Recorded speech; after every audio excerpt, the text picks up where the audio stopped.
अब next program देखते हैं, write a C program to implement stack using link list. Write a C program to implement stack using link list. Link list का use करके आपको stack को implement करना है।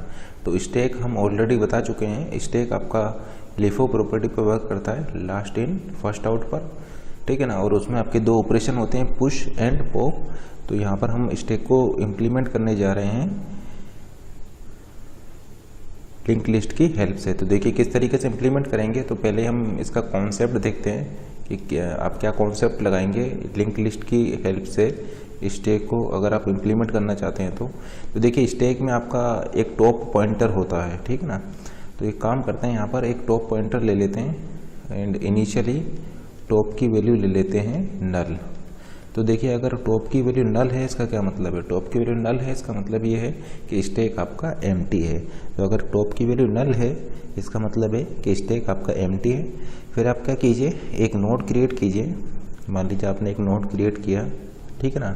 मान लीजिए नोड क्रिएट किया, इसमें ये 10 वैल्यू है, यहाँ पर आपका एड्रेस आने वाला है एंड लेट से इस नोड को जो है आपका एक पॉइंटर p जो है वो पॉइंट कर रहा है। इस नोड को आपका एक पॉइंटर p जो है वो पॉइंट कर रहा है। तो आपने क्या किया, एक नोड यहाँ पर आपने क्रिएट, देखिए इनिशियली स्टैक चूंकि आपका एम्प्टी था तो टॉप की वैल्यू थी नल। फिर आपने एक 10 को इस स्टैक में पुश किया है, या आप ऐसा बोल सकते हैं कि आपने एक नोड को क्रिएट किया है।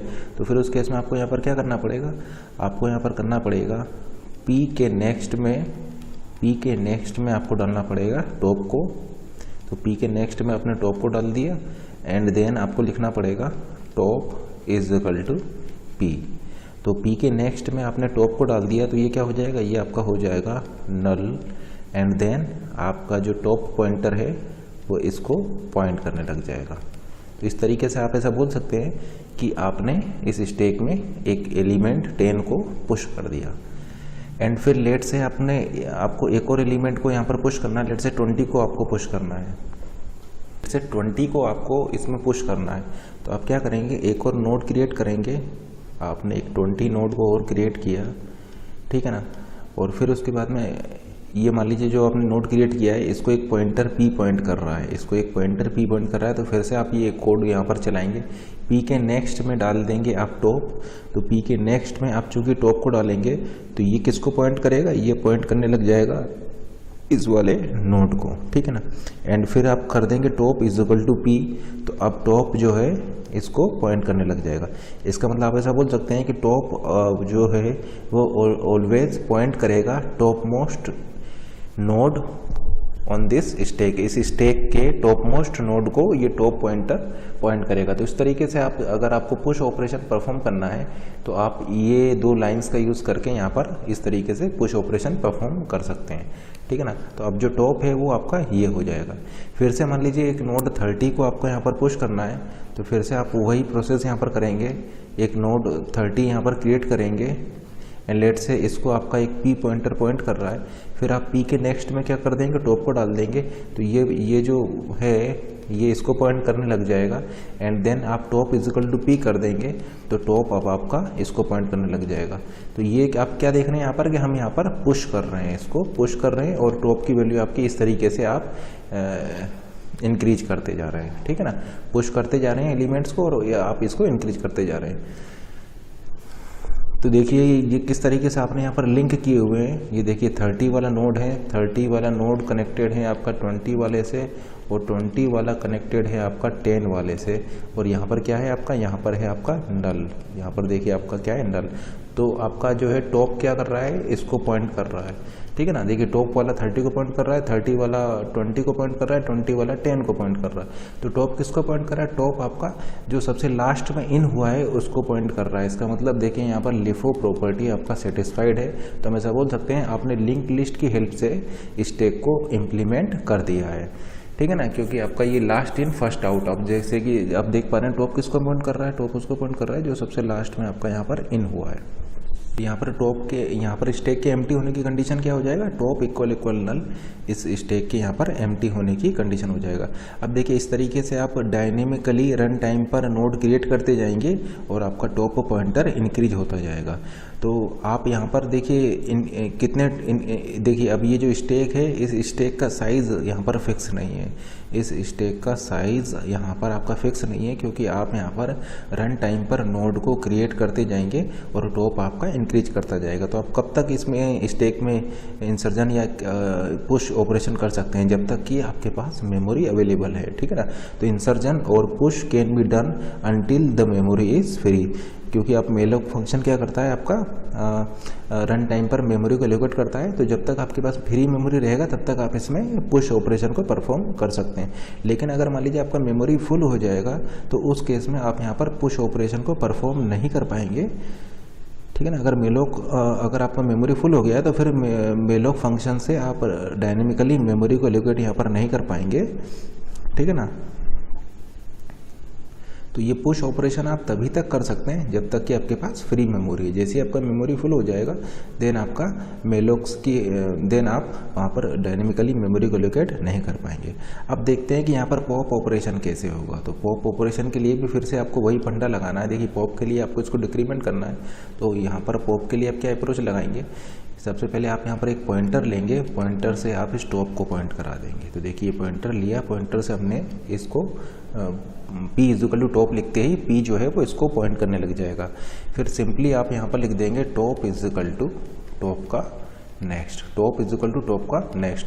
तो टॉप पॉइंटर जो है वो अब किसको पॉइंट करने लग जाएगा, टॉप पॉइंटर जो है वो अब इस वाले को पॉइंट करने लग जाएगा। और फिर इसके बाद में यहाँ पर क्या लिखेंगे, फ्री P, तो आपका ये जो है ये आपका डिलीट हो जाएगा। एंड ये जो डेंगलिंग पॉइंटर है इसको हटाने के लिए आप यहाँ पर लिख देंगे P इक्वल टू नल। तो इस तरीके से इस कोड का यूज़ करके आप यहाँ पर इसको डिलीट कर सकते हैं, ठीक है ना। फिर इसी तरीके से अगर आपको 20 वाले को डिलीट करना है, अब देखिए टॉप इसको पॉइंट कर रहा है, 20 वाले को पॉइंट कर रहा है टॉप, तो आप यहाँ पर क्या लिखेंगे, यहाँ पर लिखेंगे P इक्वल टू टॉप। तो अब P देखिए इसको पॉइंट करने लगा, फिर उसके बाद में टॉप इक्वल टू टॉप का नेक्स्ट, तो अब टॉप जो है इसको पॉइंट करने लग जाएगा। फिर फ्री P करते ही आपका ये डिलीट हो जाएगा और P इक्वल टू डल करते ही आपका ये डेंगलिंग पॉइंटर भी यहाँ से हट जाएगा। फिर से इसको अगर आप एग्जीक्यूट करेंगे तो फिर P पॉइंटर इसको पॉइंट करने लग जाएगा। टॉप इक्वल टू टॉप का नेक्स्ट करते ही टॉप क्या हो जाएगा आपका, टॉप हो जाएगा आपका नल। टॉप इक्वल टू टॉप का नेक्स्ट करते ही आपका ये टॉप नल हो जाएगा। एंड फिर आप फ्री P करेंगे तो आप इसको डिलीट कर देंगे और आपने यहाँ पर P को नल कर दिया। अब जैसे कि आप देख पा रहे हैं टॉप की वैल्यू नल हो गई है, इसका मतलब क्या है, इसका मतलब है स्टैक आपका यहाँ पर एम्प्टी हो गया है। तो इस तरीके से आप यहाँ पर पुश एंड पॉप ऑपरेशन का यूज़ यहाँ पर कर सकते हैं। तो पॉप ऑपरेशन आप इसमें तब तक कर सकते हैं जब तक कि आपका टॉप की वैल्यू नल नहीं हो जाती है। जैसे ही आपका टॉप की वैल्यू नल हो जाएगा फिर उसके बाद में आप यहाँ पर पॉप ऑपरेशन परफॉर्म नहीं कर सकते हैं, क्योंकि आपका फिर इस स्टैक में कोई भी एलिमेंट नहीं रहेगा। तो इस तरीके से लिंक लिस्ट का यूज़ करके आप यहाँ पर स्टैक को इम्प्लीमेंट कर सकते हैं।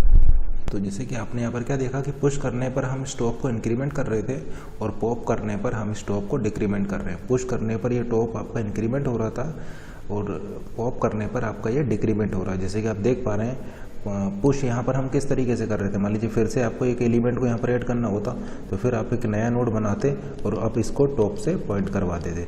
और पॉप करने के केस में आप क्या कर रहे हैं, simply top equal to top next करते जा रहे हैं। तो इस तरीके से आप पॉप ऑपरेशन कर पा रहे हैं, ठीक है ना। तो पुश के केस में आपको टॉप इंक्रीज होगा और पॉप के केस में टॉप आपका डिक्रीज होगा। अब देखिए इसी कॉन्सेप्ट को लेते हुए हमने यहाँ पर इसको इम्प्लीमेंट किया हुआ है। देखिए यहाँ पर आपने क्या किया है, इस टॉप का पास किया है, यहाँ पर टॉप को पास किया है और वो डेटा पास किया है जिसके कि आपको नोड बनाना है। फिर देखिए आपने एक पॉइंटर लिया है और आपने ये एक स्ट्रक्ट नोड क्रिएट किया है। फिर आप यहाँ पर ये चेक कर रहे हैं कि कहीं ऐसा तो नहीं है कि आपका मेमोरी फुल हो गई हो, क्योंकि अगर P की वैल्यू नल है इसका मतलब मेमोरी आपका फुल हो गया है। तो फिर उस केस में आप यहाँ पर पुश ऑपरेशन परफॉर्म नहीं कर पाएंगे, तो आपको यहाँ से एग्जिट करना पड़ेगा। और अगर आपका मेमोरी फुल नहीं है तो फिर आप क्या करेंगे, जो आपने नोड क्रिएट किया है उस नोड के डेटा पार्ट में आप इस एक्स वैल्यू को डाल देंगे और उसके नेक्स्ट में टॉप को डाल करके टॉप इक्वल टू P कर देंगे। तो ये देखिए ये वही कोड है जो हमने आपको यहाँ पर बताया था। देखिए यही काम हम यहाँ पर कर रहे थे, ये सेम वर्क हमने यहाँ पर इम्प्लीमेंट किया है। तो इस तरीके से आप यहाँ पर पुश ऑपरेशन कर सकते हैं। थोड़ा आपको ध्यान यहाँ पर ये रखना है कि इनिशियली जब आपका स्टैक एम्प्टी होगा तो उस समय पर टॉप की वैल्यू होगी नल। अब देखिए पुश ऑपरेशन परफॉर्म करने में आपका टाइम क्या लगेगा, कि क्या इस कोड की टाइम कॉम्प्लेक्सिटी क्या होगी, एक एलिमेंट को पुश करने में यहाँ पर आपको कितना टाइम लगेगा। तो देखिए एक एलिमेंट को पुश करने में आपको यहाँ पर ऑर्डर ऑफ 1 टाइम लगेगा। तो इसकी टाइम कॉम्प्लेक्सिटी भी है ऑर्डर ऑफ 1 और स्पेस कॉम्प्लेक्सिटी भी है ऑर्डर ऑफ 1, ठीक है ना। एक एलिमेंट को पुश करने के लिए इतना टाइम लगेगा यहाँ पर। उसी तरीके से पॉप आपको करना होगा। तो पॉप के लिए क्या करेंगे, आप टॉप को यहाँ पर पास करेंगे, फिर एक पॉइंटर बनाएंगे।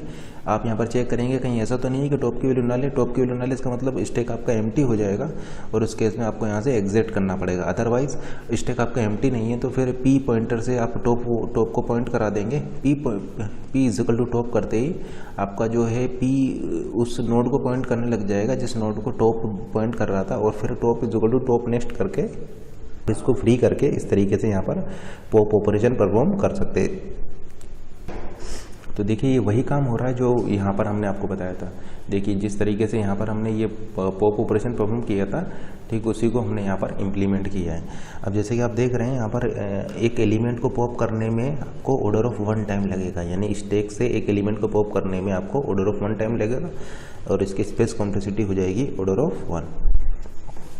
अब ठीक इसी तरीके से हमें क्या करना है कि लिंक लिस्ट की हेल्प से क्यू को इम्प्लीमेंट करना है। Write a C program to implement queue using link list. Link list का यूज़ करके आपको क्यू को इम्प्लीमेंट करना है। तो जैसा कि हम आपको ऑलरेडी बता चुके हैं कि जो आपका क्यू जो है वो FIFO पर वर्क करता है, फर्स्ट इन फर्स्ट आउट होता है, वहाँ पर फर्स्ट इन फर्स्ट आउट होता है। और आपके 2 पॉइंटर रहेंगे, फ्रंट इन रियर। तो इनिशियली जब आपका क्यू एम्प्टी रहेगा तो उस केस में आप ऐसा बोल सकते हैं कि front is equal to rear is equal to null. इसका मतलब अगर फ्रंट और रियर दोनों आपके नल होंगे तो इसका मतलब है कि क्यू आपका एम्प्टी होगा। और फिर क्यू में जब आप फर्स्ट नोड को क्रिएट करेंगे, मान लीजिए आपने क्यू में देखिए ये फर्स्ट नोड को क्रिएट किया, लेट्स से इसकी वैल्यू 10 है और एक पॉइंटर P इसको पॉइंट कर रहा है, तो फिर वहाँ पर आप क्या कोड लिखेंगे, आप यहाँ पर लिखेंगे, देखिए इंसर्जन हम यहाँ पर कर रहे हैं। इंसर्जन किसके रिस्पेक्ट में होता है, इंसर्जन होता है रियर के रिस्पेक्ट में। तो फिर आप यहाँ पर क्या करेंगे, आप यहाँ पर लिखेंगे, देखिए इंसर्जन रियर के रिस्पेक्ट में होता है तो आप यहाँ पर लिखेंगे, देखिए अगर रियर की वैल्यू नल है, अगर रियर की वैल्यू नल है इसका क्या मतलब, इसका मतलब है कि ये फर्स्ट नोड है जिसको कि आप क्यू में इंसर्ट करने जा रहे हैं। अगर रियर की वैल्यू नल है इसका मतलब क्यू एम्प्टी है और ये फर्स्ट नोड है जिसको कि आप इंसर्ट करने जा रहे हैं। तो उस केस में आप क्या लिख देंगे, rear is equal to front is equal to P, यानी फ्रंट और रियर दोनों ही इसको पॉइंट करने लग जाएंगे क्योंकि ये फर्स्ट नोड है क्यू का जिसको कि आप इंसर्ट करने जा रहे हैं, क्योंकि फ्रंट और रियर की वैल्यू आपका 0 था। फिर उसके बाद मान लीजिए अगर इसमें आपको एक और नोड को ऐड करना है, लेट से आपने इस क्यू में 20 को ऐड किया है, तो फिर उस केस में आप क्या करेंगे, एंड लेट से एक पॉइंटर P जो है इस क्रिएटेड जो नया आपने नोड क्रिएट किया है उसको पॉइंट कर रहा है। अब देखिए इंसर्जन किसके रिस्पेक्ट में होता है, इंसर्जन होता है विद रिस्पेक्ट टू रियर। तो उस केस में आप क्या करेंगे, आप यहाँ पर लिख देंगे, देखिए रियर इसको पॉइंट कर रहा है, यानी आप यहाँ पर लिख देंगे रियर का next is equal to P, rear का next is equal to P। तो देखिए ये रियर का नेक्स्ट हो जाएगा, ये देखिए इसको P को पॉइंट करने लग जाएगा। एंड देन आप रियर को फिर अपडेट कर देंगे, आप लिख देंगे R is equal to P। तो अब देखिए रियर इसको पॉइंट ना करके इसको पॉइंट करने लग जाएगा। तो इस तरीके से आप ऐसा बोल सकते हैं कि आपने यहाँ पर एक नोड का इंसर्जन कर दिया और ये आपका विद रिस्पेक्ट टू रियर हो गया है। फिर मान लीजिए अगर आपको एक और नोड को यहाँ पर इंसर्ट करना है, लेट से 30, तो आप क्या करेंगे, 30 वैल्यू वाले नोड को यहाँ पर क्रिएट करेंगे, एक पॉइंटर P होगा जो इस नोड को पॉइंट कर रहा होगा। तो फिर से आप यही कोड लिखेंगे, रियर का next is equal to P। देखिए रियर का next is equal to P and rear is equal to P, यानी रियर जो है अब वो अब आपका इसको पॉइंट करने लग जाएगा। और देखिए यहाँ पर क्या आएगा, आपका नल आ जाएगा, क्योंकि देखिए ये एंड वाला है तो ये आपका नल हो जाएगा। अब देखते हैं, ये तो हो गया आपका क्यू में नोड को इंसर्ट करने का, ठीक है ना, एन क्यू। अब चेक करते हैं कि क्यू से आप डिलीट कैसे करेंगे, डी क्यू। तो डी क्यू में आपको पता है कि डिलीशन होता है with respect to front, front के रिस्पेक्ट में होता है। तो आप डिलीशन करने के लिए एक काम कीजिए, देखिए P is equal to F कीजिए, यानी जो F वाला पॉइंटर है इसको आप P से पहले इसको पॉइंट करा दीजिए, P पॉइंटर से इसको पॉइंट करा दीजिए, फिर सिंपली लिख दीजिए F is equal to F का नेक्स्ट तो अब आपका जो f पॉइंटर है वो इसको पॉइंट ना करके इसको पॉइंट करने लग जाएगा। एंड फिर आप यहाँ पर लिख दीजिए free p and then p is equal to null. तो देखिए ये आपका डिलीट हो जाएगा। तो जैसा कि आप देख पा रहे हैं यहाँ पर कि ये आपने सबसे पहले ऐड किया था और सबसे पहले यही डिलीट हुआ है, तो ये FIFO प्रॉपर्टी को होल्ड कर रहा है फर्स्ट इन फर्स्ट आउट को। फिर मान लीजिए आपको इस 20 को भी डिलीट करना है, तो फिर से आप यही लिखेंगे p is equal to f, p pointer इसको पॉइंट करने लग जाएगा, f is equal to f का नेक्स्ट, तो f अब इसको पॉइंट करने लग जाएगा, then free p and p is equal to null करते ही आपका ये भी डिलीट हो जाएगा। अब जैसे कि आप देख रहे हैं यहाँ पर फ्रंट और रियर दोनों ही सेम नोड को पॉइंट कर रहे हैं, यानी front is equal to rear है यहाँ पर। इसका मतलब ये लास्ट नोड है, ये लास्ट एलिमेंट है क्यू में जिसको कि आप डिलीट करने जा रहे हैं। तो जब भी front is equal to rear होगा वो उस क्यू में लास्ट एलिमेंट होगा। तो अगर इसको आपको डिलीट करना है तो फिर से आप क्या करेंगे, p is equal to f कर देंगे, एक पॉइंटर p से उसको पॉइंट कराएंगे एंड देन देखिए इसको डिलीट करने के बाद में आपका क्यू एम्प्टी हो जाएगा। तो फिर आपको लिखना होगा front is equal to rear is equal to null and then आप यहाँ पर लिख देंगे free p and p is equal to null. तो आप इसको फ्री कर देंगे और फ्रंट और रियर दोनों आपके फिर से नल हो जाएंगे। तो ये आपका DQ ऑपरेशन हो जाएगा। अब जैसे कि आप देख रहे हैं कि NQ या DQ ऑपरेशन करने में आपको जो यहाँ पर टाइम कॉम्प्लेक्सिटी हो जाएगा वो हो जाएगा ऑर्डर ऑफ 1। तो टाइम कॉम्प्लेक्सिटी है एक एलिमेंट को क्यू में इंसर्ट या डिलीट करने का ऑर्डर ऑफ 1। तो इसी सेम कॉन्सेप्ट को हमने यहाँ पर ये कोडिंग से यहाँ पर इम्प्लीमेंट किया है, जैसे कि आप देख सकते हैं यहाँ पर। तो ये देखिए आपका NQ का कोड है। तो देखिए ये 2 पॉइंटर हमने यहाँ पर पास किए हैं, एक फ्रंट पॉइंटर और एक रियर पॉइंटर। ये 2 पॉइंटर हमने यहाँ पर पास किए हैं, एक फ्रंट पॉइंटर एक रियर पॉइंटर। और देखिए आपको जो एलिमेंट x को जो इंसर्ट करना है वो वैल्यू। फिर देखिए एक पॉइंटर हमने p क्रिएट किया है, ये एक नोड क्रिएट किया है। अब यहाँ पर हम ये चेक कर रहे हैं कि कहीं p की वैल्यू नल तो नहीं है, यानी आपका मेमोरी फ्री है या नहीं है।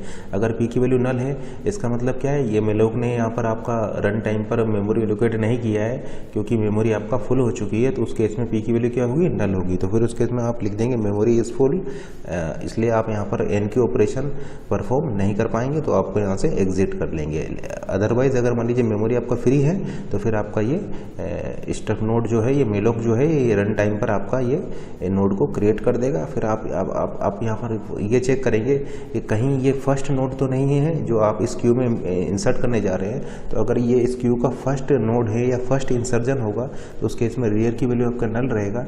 तो फिर आप यहाँ पर front is equal to rear is equal to p कर देंगे और यहाँ से रिटर्न कर जाएंगे। एल्स इस यहाँ पर कंट्रोल आने का क्या मतलब है, यहाँ पर कंट्रोल आने का मतलब ये है कि आपके क्यू में कम से कम एक नोड तो है, आपके क्यू में कम से कम एक नोड तो है। तो फिर आप सिंपली r के नेक्स्ट में वो नया वाला नोड को डाल देंगे और r is equal to p लिख देंगे, ठीक है ना। उसी तरीके से DQ को देखिए, DQ में आपने फ्रंट और रियर 2 पॉइंटर लिए हुए हैं, एक नया पॉइंटर आपने बनाया। फिर आप चेक कर रहे हैं फ्रंट इक्वल इक्वल नल, ये आपका ये बताएगा, फ्रंट इक्वल इक्वल नल आपका ये बताएगा कि आपका क्यू एम्प्टी है या नहीं है। तो अगर फ्रंट की वैल्यू नल है इसका मतलब क्यू आपका एम्प्टी है और आप उस क्यू से एलिमेंट को डिलीट नहीं कर सकते हैं। तो उस केस में आप लिख देंगे क्यू इज एम्प्टी और यहाँ से एग्जिट कर जाएंगे।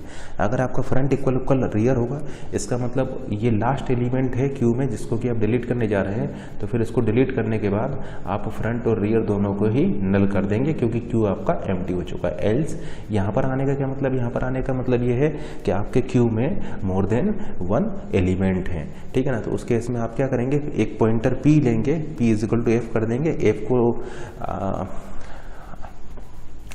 f को आगे बढ़ा देंगे और फिर उस p वाले नोड को फ्री कर देंगे और p is equal to null कर देंगे। p पॉइंटर जिस नोड को पॉइंट करा रहा है उसको हम डिलीट करके p को नल कर देंगे और f को आगे इंक्रीमेंट कर देंगे, ठीक है ना। तो इस तरीके से आप यहाँ पर एक क्यू में एलिमेंट को डिलीट कर सकते हैं और एक क्यू में एक एलिमेंट को इंसर्ट करते हैं। ये दोनों ही आपका FIFO और यहाँ पर ये आपकी FIFO property first in first out वाली सेटिस्फाइड रहेगा।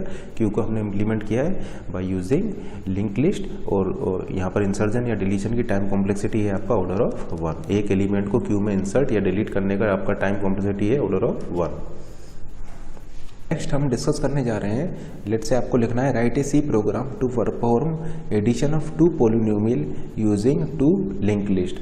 आपको दो पॉलिनोमियल गिवन है और आपको लिंक लिस्ट की हेल्प से दो पॉलिनोमियल को ऐड करना है। Write a C program to perform addition of two polynomial using link list. तो देखिए यहाँ पर आपका नोड का स्ट्रक्चर क्या होगा, जैसे कि आप देख पा रहे हैं यहाँ पर आपका एक तो कोफिशिएंट है और दूसरा टर्म है पावर। जैसे कि देखिए यहाँ पर दो कोफिशिएंट है, 4 पावर है, 5 कोफिशिएंट है, 2 पावर है, ठीक है ना, 10 कोफिशिएंट है, 4 आपका पावर है।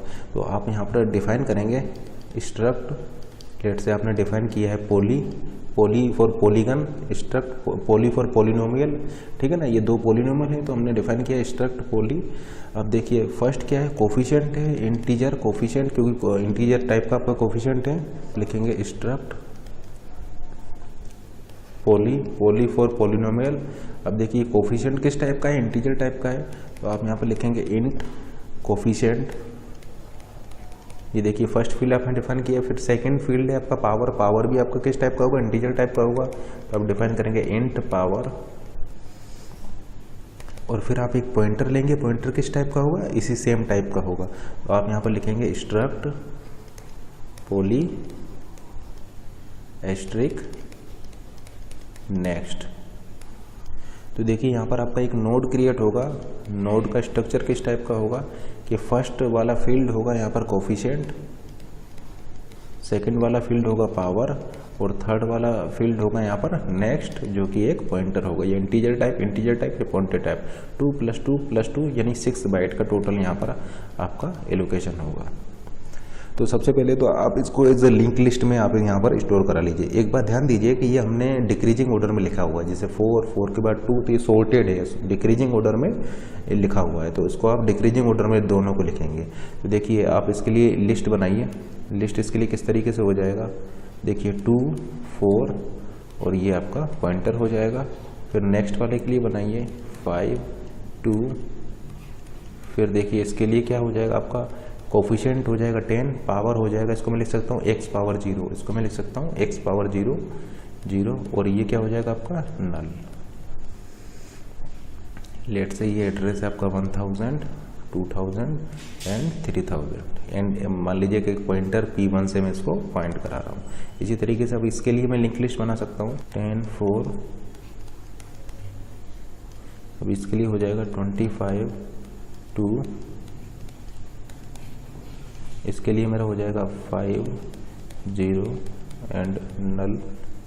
लेट से ही एड्रेस है आपका 4000 5000 एंड 6000 एंड लेट से ये P2 से है। अब मुझे देखिए आउटपुट में ये चाहिए, तो जैसे कि आप देख पा रहे हैं पॉलिनोमियल का एडिशन आप किस तरीके से कर सकते हैं, आप ये पावर्स को मैच कराएंगे। जब आपका ये पावर्स मैच हो जाएगा तब आप कोफिशिएंट्स को ऐड कर देंगे। तो आप यहाँ पर क्या करेंगे, एक डमी लिस्ट क्रिएट करेंगे। लेट से हम एक लिस्ट बना रहे हैं और इस लिस्ट को आपका पॉइंटर P पॉइंट कर रहा है, जो कि इन दोनों पॉलिनोमियल के एडिशंस को बता रहा है। तो यहाँ पर आप चेक करेंगे सबसे पहले इनकी पावर्स के लिए, तो आप यहाँ पर क्या करेंगे, आप यहाँ पर चेक करेंगे P1 powers and P2 power को। तो देखिए यहाँ पर 3 केस हो सकता है। फर्स्ट केस तो ये हो सकता है कि ये दोनों इक्वल हों, P1 power is equal to P2 power. तो अगर ये दोनों पावर इक्वल हैं, जैसे कि आप यहाँ पर देख सकते हैं ये दोनों पावर इक्वल हैं, तो उस केस में आप क्या करेंगे, इनके कोफिशिएंट को ऐड कर देंगे, ठीक है ना। तो अगर इन दोनों की पावर इक्वल है, इन दोनों की पावर इक्वल है